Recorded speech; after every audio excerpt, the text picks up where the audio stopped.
ಕಾಮನ ಬಿಲ್ಲಿನಲಿ ಕಾಣದ ಕಾಂತಿಯನು ಚಿನ್ನಿಸಿ ಹೊಮ್ಮುವ ಚೆಲುವಿಕೆ ಇಲ್ಲಿದೆ.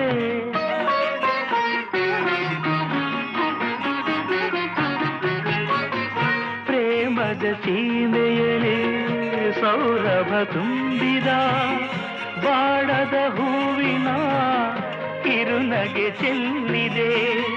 ಬಾಳಿನ ಭಾಗ್ಯ ನೌಕೆ ತೀರ ಸೇರಿ ತೇಲಿದೆ. ಮನಸ್ಸಿನ ರೂಪ ಮಂಗಳ ದೀಪ ಆನಂದ ತಂದಿದೆ. ಹೊಸ ಬಗೆ ಗುಂಗಿನ ನಿಷೇಧಾನೇರಿದಂತಿದೆ.